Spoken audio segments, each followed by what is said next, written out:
धन्यवाद पिता परमेश्वर और गुरु यीशु मसीह के नाम से सुंदर पर्व सुंदर समय के लिए जो हमें अच्छे से रखा, हमारी रक्षा की, हमारी घटी कमों की पूरा की और हमारी देखभाल की, हमारे आगे पीछे देखभाल करते हैं। तो आइए हम आज आपको कुछ बताएंगे। देखो चमत्कार आपके अंदर ही है। पिताजी कह रहे हैं कि देखो चमत्कार आपके अंदर है, तुम्हारे अंदर ही चमत्कार है, तुमको मैं बताऊंगा आज। पिताजी कह रहे हैं कि मैं तुमको आज बताऊंगा। देखो चमत्कार आपके अंदर है। तो जैसे कि धन्यवाद देता हूँ पिता परमेश्वर, आपने मेरे हर दुखों को, हर दुख की दूर किया है पिता, और मैं मेरे अपने परिवार के माध्यम से और भाई और बहनों के माध्यम से मैं आपको धन्यवाद करता हूँ, देता हूँ पिता कि आप उनकी एक अच्छा जीवन और एक अच्छी सोच और एक अच्छा जीवन दिया। इसके लिए मैं परमेश्वर को आपको दिल से धन्यवाद देता हूँ। हे पिता, आपने हमें उन दुखों में से और मुसीबत से बचाया है। पिता परमेश्वर, आपने हमारी इस घर को और परिवार को एक अच्छा ज्ञान से वंचित किया है पिता, और इस परिवार को बिखरने नहीं देना पिता परमेश्वर, और इस परिवार की देख रेख करते हैं और रक्षा और सुरक्षा करते हैं पिता। हम हर घर से बाहर जाते हैं तो पिता आप हमारे साथ रहते हैं पिता। हम घर को हमारे स्वर्गदूत हमारे साथ उपस्थित रहते हैं। इसके लिए हम आपको बहुत बहुत धन्यवाद करते हैं। परमेश्वर से प्रार्थना कर सकते हैं। तो चलिए हम इस वीडियो को शुरू करते हैं। पिता परमेश्वर, तूने मुझे जीवन दिया और सांस दिया, इसके लिए हम आपको बहुत बहुत धन्यवाद करते हैं। हे मेरे पिता परमेश्वर, सुंदर पर सुंदर समय के लिए आपको बहुत बहुत धन्यवाद करते हैं। हालेलुया, प्रेज लॉर्ड, प्रभु की स्तुति हो, पिता का धन्यवाद हो। आज सुबह के समय के लिए पिता को हम धन्यवाद करते हैं और गुरु यीशु मसीह के नाम से हम पिता को आमीन करते हैं, जो हमारी देखभाल किया, हमारी रक्षा की। हम इसके लिए आपको बहुत बहुत धन्यवाद करते हैं। तो पिता परमेश्वर को सारा दिन के लिए हम आपको धन्यवाद देते हैं, जो हमारी देखभाल की, हमारी रक्षा की और हमारे घर परिवार वालों को अच्छे से रखते हैं, हमारे परिवार को हमारी रक्षा करते हैं और हमारी देखभाल करते रहते हैं। हम इसके लिए हम आपको बहुत बहुत धन्यवाद करते हैं।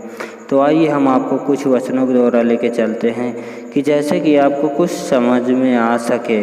तो मेरे प्रिय भाई बहनों, इस वीडियो को लास्ट तक देखना और लास्ट तक सुनना, इसके लिए हम आपको बहुत बहुत धन्यवाद करते हैं पिताजी की ओर से।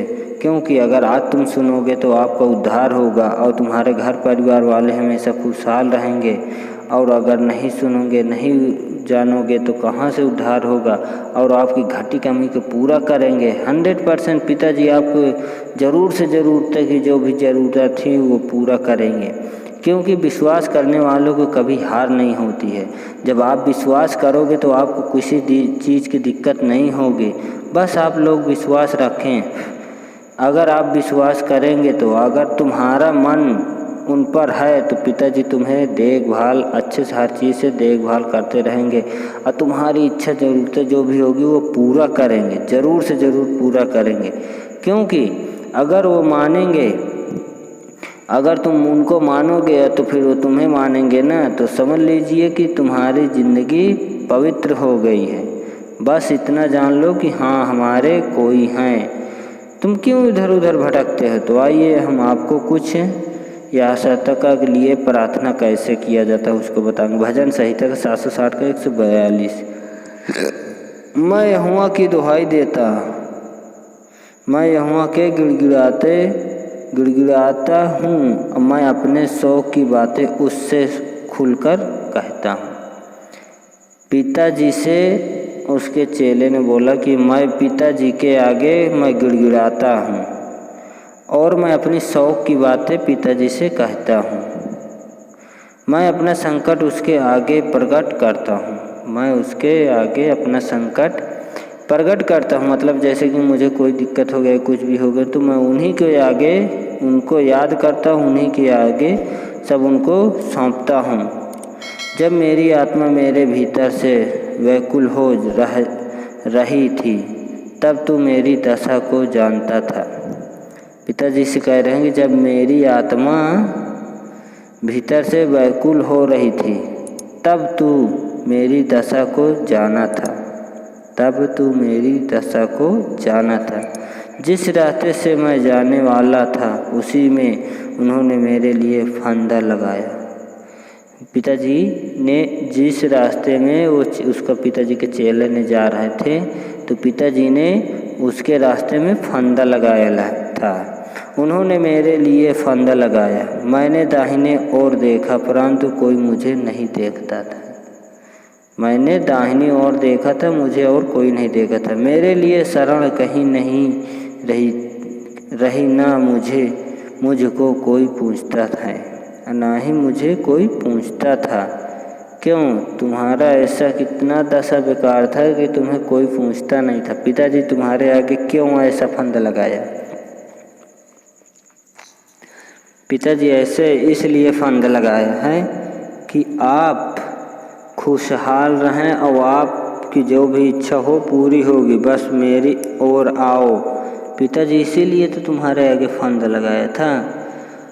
और तेरे काम को सोचता हूँ, और तेरे काम को सोचता हूँ। मैं पिताजी से कह रहा हूँ, और मैं तेरे कामों को सोचता हूँ। मैं तेरी ओर अपने हाथ फैलाए हुए हूँ, मैं तेरी ओर अपना हाथ फैलाए हुए हूँ। सूखी भूमि के सामने मैं तेरा प्यासा हूँ, सूखी भूमि की तरह मैं तुम्हारा चेला प्यासा हूँ। क्योंकि मुझे भी हर चीज़ की घटी कमी है, तो मैं आपके आगे हाथ फैलाऊँगा ही। और मैं जैसे सूखी ज़मीन भूमि पड़ी रहती है, तो वैसे मैं भी हूँ। जब बात तुम मुझे नहीं मानोगे और नहीं जानोगे, तो मैं वैसे ही मैं भी पड़ा रहूँगा। हे यहोवा, फुर्ती करके मेरी सुन ले। उसका चेला बोल रहा कि हे यहोवा, फुर्ती से मेरी आवाज़ तुम सुन लो, क्योंकि मेरे प्राण निकलने ही पर है। पिताजी से कह रहे हैं कि क्योंकि मेरा प्राण निकलने ही वाला है। पिताजी से बोल रहे हैं क्योंकि मेरी प्राण निकलने ही पर है। मुझसे अपना मुंह ना छिपा। पिताजी से कह रहे हैं कि तुम मुझसे अपना मुंह ना छिपा। ऐसा ना हो कि मैं कब्र में पड़े हुए के समान हो जाऊं। उसका चेला बोल रहा कि ऐसा ना हो कि मैं कब्र में पड़े हुए के समान हो जाऊं। अपनी करुणा की बात मुझे सिद्ध सुना।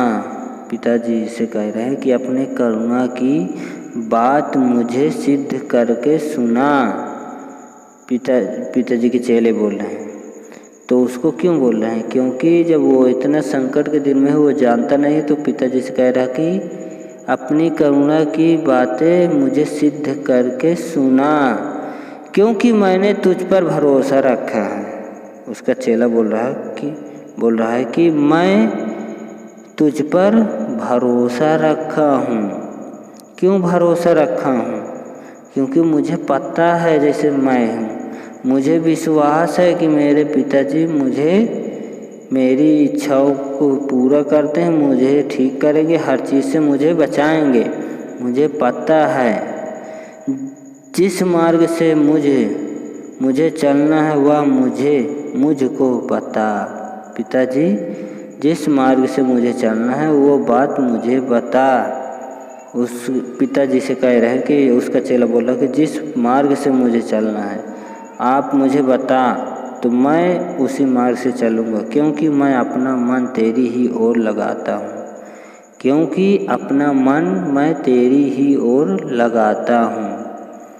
पिताजी से कह रहे हैं कि हे यहोवा, मुझ पर शत्रुओं से बचा ले, कि हे यहोवा मुझे शत्रुओं से बचा ले। तो आइए हम पिता परमेश्वर को धन्यवाद करते हैं। इन्हीं वचनों को हम समाप्त करते हैं। पिता परमेश्वर गुरु यीशु मसीह के नाम से आमीन करते हैं और सब मेरे प्रिय भाई बहनों को धन्यवाद करते हैं। प्लीज़ अपनी प्रार्थना कमेंट करके भेजिएगा, हम आपके लिए प्रार्थना ज़रूर से ज़रूर करेंगे।